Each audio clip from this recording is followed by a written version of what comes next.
দর্শক, Deutsche Welle Bangla বিভাগের পক্ষ থেকে আপনাদের সবাইকে স্বাগত জানাচ্ছি। আমি হারুনুর রশিদ, আমার সঙ্গে রয়েছেন সমীর কুমার দে। আজকে আমরা এখানে কথা বলবো ভারত বাংলাদেশ সম্পর্ক নিয়ে। এখন যে উত্তাপটি ছড়াচ্ছে, বিশেষ করে 5 তারিখে শেখ হাসিনা ভারতের বিদেশি সাংবাদিকদের যে ক্লাব রয়েছেন সেখানে তিনি ভার্চুয়ালি যুক্ত হয়ে বক্তব্য দিয়েছেন, তা নিয়ে দুই দেশের মধ্যে কূটনৈতিক সম্পর্কের একটি উত্তাপ আমরা দেখতে পাচ্ছি। সেটি পরিস্থিতি কোন দিকে নিয়ে যেতে পারে সে বিষয়ে আমরা কথা বলবো।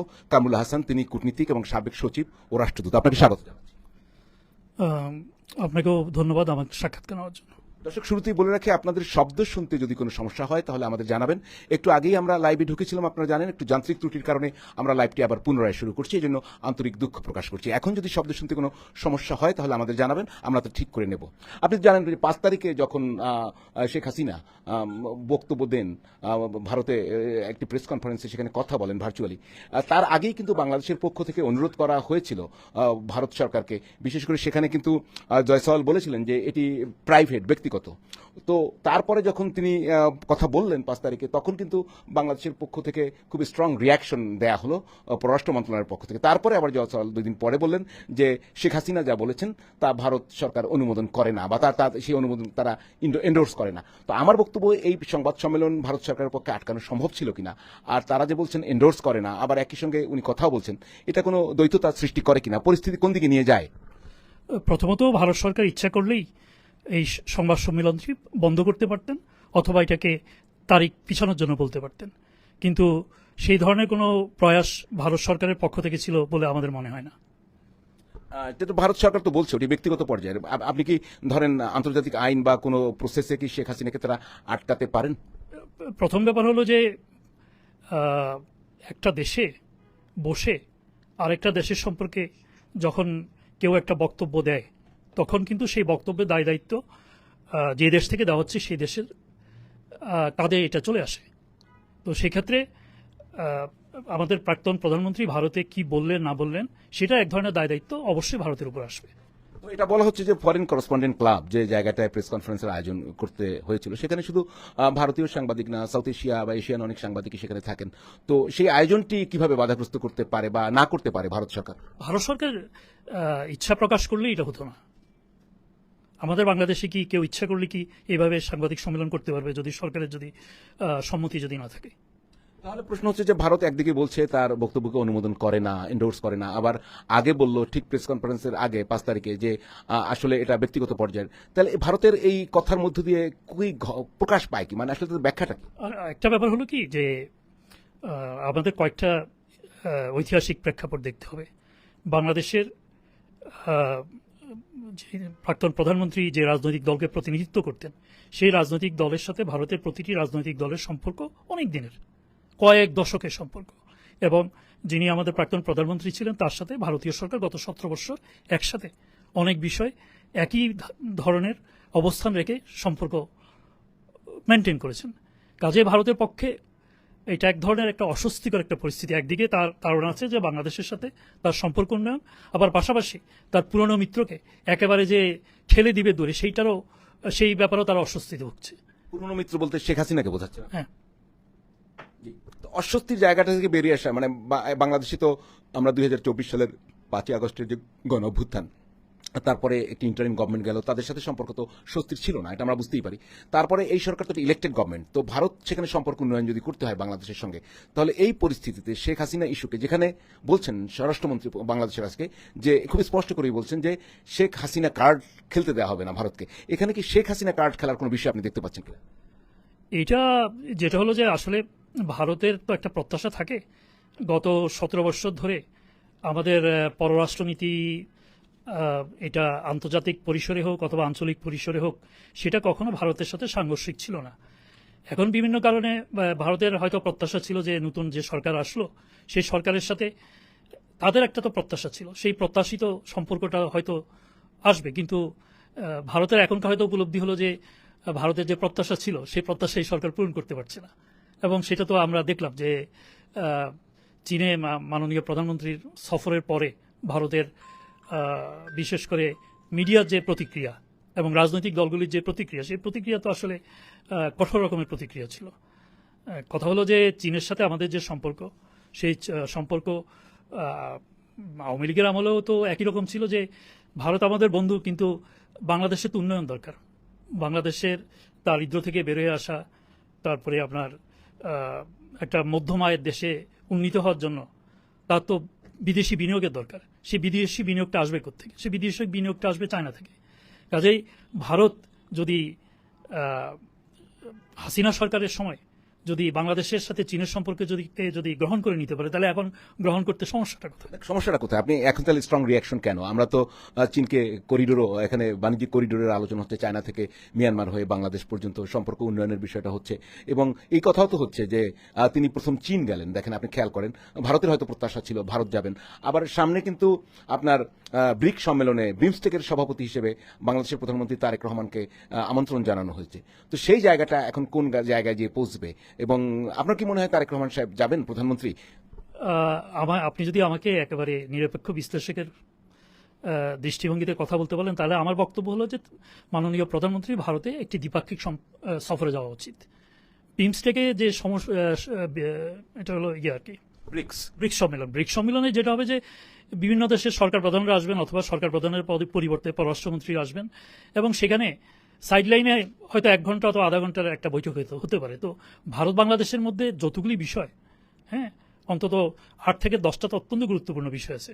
তো সেগুলির জন্য এই ধরনের সাইডলাইনে আধা ঘন্টার সভা যথেষ্ট না। সেটার জন্য একটা দ্বিপাক্ষিক সফরের প্রয়োজন, এবং যে দ্বিপাক্ষিক সফরে আমরা বৃহত্তর পরিসরে আমরা দুই দেশের সম্পর্কটাকে কিভাবে একটা গ্রহণীয় এবং একটা সহনীয় পর্যায়ে নিয়ে যাওয়া যায়, সেটার জন্য আমরা চেষ্টা করতে পারি।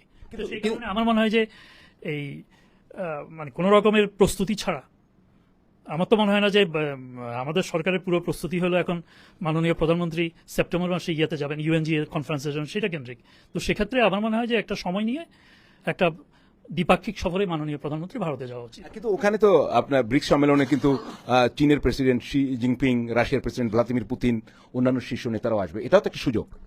আমাদের তো ভারত সফরের, মাননীয় প্রধানমন্ত্রী ভারত সফরের তো মূল লক্ষ্যটাই থাকবে যে ভারতের সাথে আমাদের বিভিন্ন ক্ষেত্রে যে এক ধরনের অবিশ্বাস, অচল অবস্থা অথবা বিশ্বাসহীনতার যে একটা পরিস্থিতি সৃষ্টি হয়েছে, সেটাকে কাটিয়ে তোলা।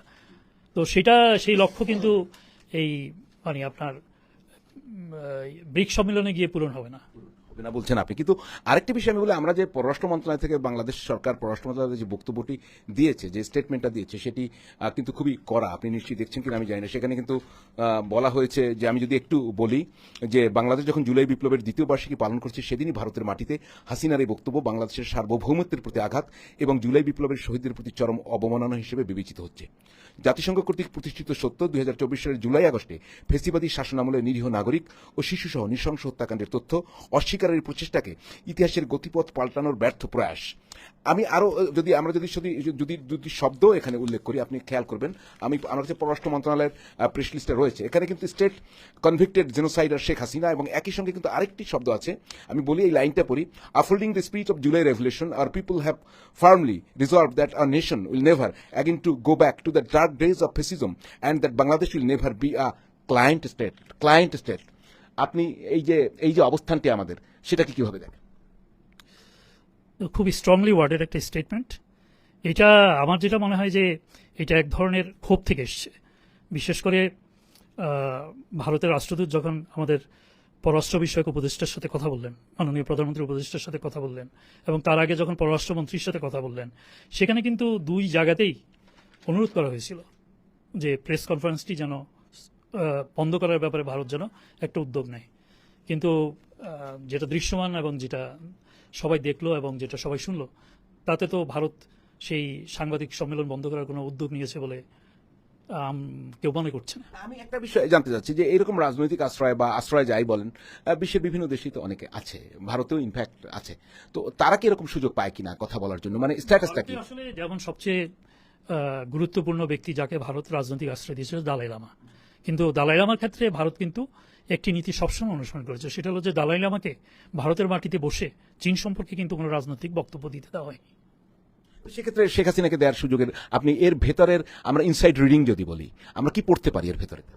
একটা ব্যাপার তো আমি শুরুতে বলেছি, সেটা হলো যে আওয়ামী লীগের সাথে এবং ভারতের যে দীর্ঘ যে রাজনৈতিক যে সম্পর্ক, এবং গত 17 বছর ধরে ভারত সরকার এবং বাংলাদেশ সরকারের মধ্যে প্রতিটা ক্ষেত্রে চিন্তাভাবনা যে এক ধরনের সমন্বয় ছিল, সেইটা থেকে তো মানে মানে ভারতে আশ্রয় নেওয়া আমাদের প্রাক্তন প্রধানমন্ত্রীকে সেইভাবে হয়তো তাদের পক্ষে বাধা দেওয়াটা এক ধরনের, তাদের হয়তো মনে হচ্ছিল যে এটা হয়তো অনৈতিক কোনো বিষয় হবে।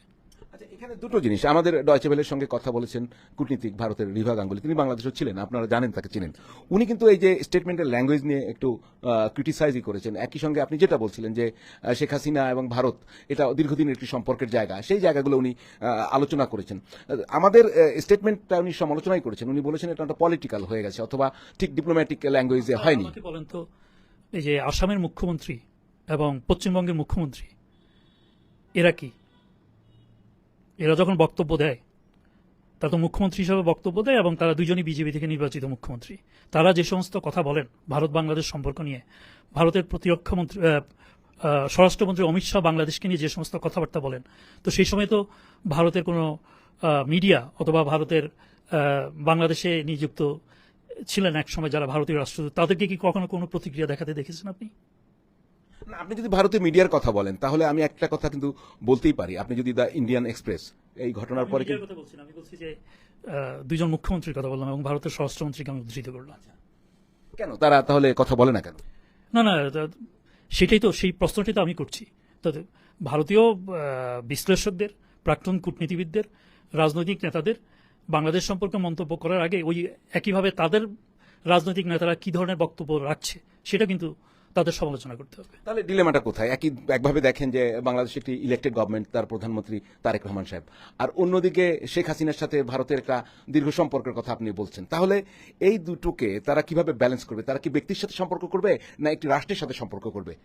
আমার মনে হয় যে বিশেষ করে ভারত সরকার এখন বোধহয় যে শুধুমাত্র একটি রাজনৈতিক দলকে কেন্দ্র করে সম্পর্ক উন্নয়নের যে চিন্তাভাবনা একসময় করত, হ্যাঁ, এটা তো এক ধরনের বিশ্বাসযোগ্যতা থেকে তারা মনে করেছে যে ভারতের যে নিরাপত্তা, ভারতের যে আপনার যে ট্রানজিট, ট্রান্সশিপমেন্ট, এই সমস্ত ইস্যুতে আওয়ামী লীগ সরকারের সাথে তাদের যে ধরনের সমঝোতা, সেই ধরনের সমঝোতা তারা অন্য কোনো দলের সাথে করতে পারছে না। সেই দৃষ্টিকোণ থেকে আওয়ামী লীগের উপর তাদের এক ধরনের নির্ভরতা ছিল।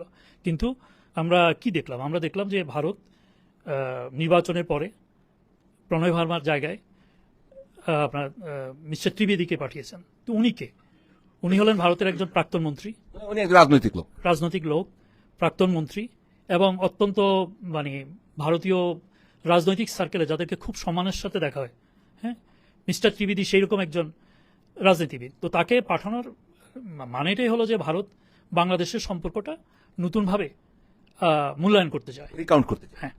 তো আমি সেটাই যদি আপনি বলেন তাহলে আপনাকে আমি স্পষ্ট একটু বুঝতে চাই যে বাংলাদেশের যে অভিযোগ সেটি হচ্ছে যে ভারত একদিকে বলছে তার শেখ হাসিনার বক্তব্য অনুমোদন করে না, আরেকদিকে কিন্তু ওদের পার্লামেন্টেই বলা হয়েছিল, বাংলাদেশের দিক থেকে অনুরোধ গিয়েছিল শেখ হাসিনাকে ওইখানে আশ্রয় দেওয়ার বিষয়টি। আবার আগে বলল, সংবাদ সম্মেলনের আগে বলল যে এটি ব্যক্তিগত সংবাদ সম্মেলন, প্রাইভেট, শব্দটি প্রাইভেট। তো আপনার এই পলিসির ভিতরে কি কোনো দ্বৈততা, মানে অস্পষ্টতা, অস্বচ্ছতা দেখতে পান কিনা? অবশ্যই অস্বচ্ছ। আপনি যদি একেবারে যদি এই সরকারের দৃষ্টিকোণ থেকে দেখেন, বাংলাদেশের বর্তমান ক্ষমতাসীন সরকারের দৃষ্টিকোণ থেকে যদি দেখেন, তাহলে তো তারা বলবে এটা এক ধরনের অস্বচ্ছতা। একটা বিষয় আমি জানতে চাই, যদি শেখ হাসিনা বাংলাদেশে আসতে চায়, একটা বিষয় হচ্ছে যে উনি আসতে চাইলে সেটা আসতে পারেন কিনা, কোনো বাধা আছে কিনা? কারণ উনি কনভিক্টেড, সবই ঠিক আছে, কিন্তু সেটা আসতে কোনো বাধা আছে কিনা? দেখেন, এর আগে বাংলাদেশে তো এটা নজিরবিহীন কোনো ঘটনা না। কাদের সিদ্দিকী বাংলাদেশ থেকে চলে যান, বাংলাদেশের বিরুদ্ধে সীমান্তবর্তী অঞ্চলে সশস্ত্র যুদ্ধ শুরু করেন। সেই কাদের সিদ্দিকী কিন্তু এক ধরনের রাজনৈতিক সমঝোতার মধ্য দিয়ে বাংলাদেশে ফিরে আসেন, বাংলাদেশের রাজনৈতিক প্রক্রিয়ার সাথে তিনি যুক্ত হন, পার্লামেন্টের সদস্য নির্বাচিত হন। কাজে রাজনীতি কোন দিকে যায় আমরা তো বলতে পারি না। মানে সেটা তো একটা আপনি বললেন, মানে উদাহরণ তো আছে, তারেক রহমান সাহেব তো ফিরে এসেছেন। হ্যাঁ, এটা নির্ভর করবে যে সামনের দিনগুলিতে বর্তমান সরকারের সাথে, ক্ষমতাসীন দলের সাথে মানে বিগত যে রাজনৈতিক দল ছিল আওয়ামী লীগ, তাদের সাথে তাদের কি ধরনের রাজনৈতিক সমঝোতা হয় তার উপর। শেখ হাসিনা নিচেই তো আরো একবার ফিরে এসেছেন ভারত থেকে, যখন 75 15 আগস্ট সপরিবারে বঙ্গবন্ধু শেখ মুজিবুর রহমানকে হত্যা করা হলো, তারপরে তিনি জার্মানিতে ছিলেন, তারপরে সেখান থেকে ভারত থেকে। সেই সময় তো তিনি কনভিক্টেড ছিলেন না। আরেকটা বিষয় যে ভারত কি তাকে আসতে দেবে, ভারতের কি স্ট্যাটাসটা কি হতে পারে? এটা আসলে বলা মুশকিল। এটা আমার মনে হয় যে উনি তো ডিসেম্বরের কথা বলেছেন, টুয়ার্ডস ডিসেম্বর আমরা বুঝতে পারবো যে এটা কোন দিকে যাচ্ছে। কেন ডিসেম্বরের পরে আপনি কেন বলছেন? বা ডিসেম্বর পর্যন্ত, কারণ উনি তো একটা কাট অফ ডেট দিয়েছেন সেই কাট আমরা মোটামুটিভাবে আমার ধারণা যে আমরা অক্টোবর নভেম্বরের দিকে আমরা পরিস্থিতিটা বুঝতে পারবো। মানে পরিস্থিতি বুঝতে আপনি আরো সময় নিতে চাচ্ছেন। আমি একটি জিনিস আপনাকে বলতে চাই যে রাজনীতিতে যে কোনো ধরনের সমঝোতা সম্ভব, যে কোনো ধরনের সমঝোতা সম্ভব। মানে একটা তো শেখ হাসিনার ফিরে আসা না আসার প্রশ্ন, আরেকটি আপনি ডিপ্লোম্যাট, তবু প্রশ্নটি প্রাসঙ্গিক বলেই করছি। আওয়ামী লীগ তো এখন তার কার্যক্রম চালাতে পারছে না, তার তো কার্যক্রম নিষিদ্ধ আছে, দল হিসেবে নিষিদ্ধ না, তার বিচারের মুখোমুখি আছে। এটা কত দূর যেতে পারে? এটাও নির্ভর করবে রাজনৈতিক সমঝোতার উপর। রাজনৈতিক সমঝোতা আওয়ামী লীগের সঙ্গে কি প্রয়োজনীয়তা কোনো দেখছেন? এখন পর্যন্ত কি প্রাসঙ্গিকতা তৈরি হচ্ছে? সেই ধরনের মানে এটা আবার একই কথা আমি বলছি, সেটা হলো যে একটা রাজনৈতিক দলকে তার নিজের প্রাসঙ্গিকতা তৈরি করতে হয়। প্রাসঙ্গিকতা তৈরি করতে হয়, মানে দেখছেন কিনা? এটা তো বলা মুশকিল এখন পর্যন্ত। যে ধরেন রিকনসিলিয়েশনের জন্য আওয়ামী লীগকে যে যে উদ্যোগগুলি নেওয়া দরকার ছিল, সেই ধরনের উদ্যোগকে আওয়ামী লীগ নিচ্ছে আসলে? আমরা দুটো কোট করতে চাই। আপনি যদি ইন্ডিয়ান এক্সপ্রেসের কথা বলছিলাম, তার সম্পাদকীয়তে সে লিখেছে শেখ হাসিনার সংবাদ সম্মেলনের পরে যে দুই দেশের সরকারের উচিত স্বল্পমেয়াদী রাজনৈতিক বিবেচনাকে ঊর্ধ্বে রেখে দ্বিপক্ষীয় সম্পর্ককে এগিয়ে নেওয়া। শেখ হাসিনা ভারতের স্বাগত এবং সুরক্ষিত অতিথি হিসেবে থাকতেই পারেন, কিন্তু ভারত বাংলাদেশ দ্বিপক্ষীয় সম্পর্ক এতটাই গুরুত্বপূর্ণ যে তা কোনো ব্যক্তি বা বিশ্বের স্বার্থের কাছে জিম্মি হয়ে থাকা উচিত না। এটা দিয়ে তারা কি বলতে চাচ্ছে? এটা তো উদাহরণ আছে। আপনি যদি চীন ভারতের সম্পর্কের কথা যদি দেখেন, চীনের সাথে এমনকি বাংলাদেশের সাথে চীনের কি সম্পর্ক হবে সেটাও ভারতের জন্য এটা বড় ইস্যু। সেই চীনের সাথে ভারতের সম্পর্কটা কীরকম? তাদের সীমান্ত সমস্যা আছে, চীনের বিরুদ্ধে অভিযোগ আছে যে চীন ভারতকে চারদিক থেকে এনসার্কেল করে ফেলতে চাচ্ছে, হ্যাঁ, ভারতের প্রতিবেশী দেশগুলিকে অর্থনৈতিক, রাজনৈতিক এবং সামরিক সহায়তার মাধ্যমে।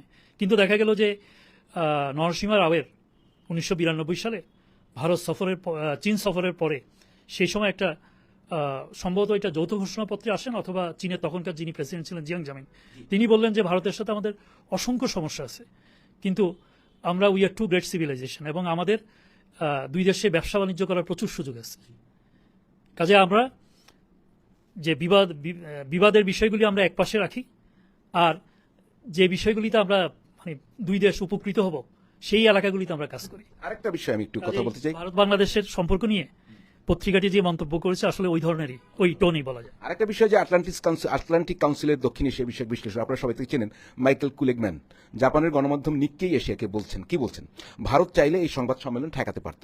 তাই বাংলাদেশ সম্ভবত এই ঘটনাকে ভারতের দীর্ঘদিনের রাজনৈতিক মিত্র শেখ হাসিনাকে আরেকবার প্রশ্রয় দেওয়ার উদাহরণ হিসেবেই দেখবে। এই সংবাদ সম্মেলনের ক্ষেত্রে ভারত মাঝামাঝি অবস্থান নেওয়ার চেষ্টা করেছে, কিন্তু আমার মনে হয়, মানে কুলেগম্যানের মনে হচ্ছে, কিন্তু আমার মনে হয় না এই ব্যাখ্যায় ঢাকার কাছে গ্রহণযোগ্য হবে। মানে এই মাঝামাঝি অবস্থান কি ভারতের, না আসলে একপাক্ষিক অবস্থান নিচ্ছে ভারত? না, পররাষ্ট্র মন্ত্রণালয়ের যে স্টেটমেন্ট, সেই স্টেটমেন্টের সাথে তো কুগলম্যানের অ্যানালাইসিসের যথেষ্ট মিল আছে। একদম।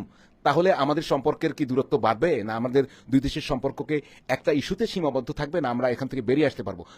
দায়িত্বটা কার বেশি? কারণ ইস্যু তো শেখ হাসিনা। আমার মনে হয় যে মানে বড় দেশ হিসেবে হ্যাঁ ভারতকে উদ্যোগটা নিতে হবে। অসংখ্য ধন্যবাদ আপনাকে কামরুল হাসান, আমাদেরকে সময় দেওয়ার জন্য। ধন্যবাদ। দর্শক, ডয়চে ভেলে বাংলা বিভাগের পক্ষ থেকে আমরা ইন্টারভিউ করলাম কামরুল হাসানকে, এবং আপনারা শুনলেন তার অ্যানালাইসিস, তার চিন্তা, তার ভাবনা। আমরা কিছু উদ্ধৃতিও দিলাম, সেগুলো আপনারা বিবেচনায় নিতে পারেন। আর আমি ছিলাম আপনাদের সঙ্গে হারুন রশিদ স্বপন।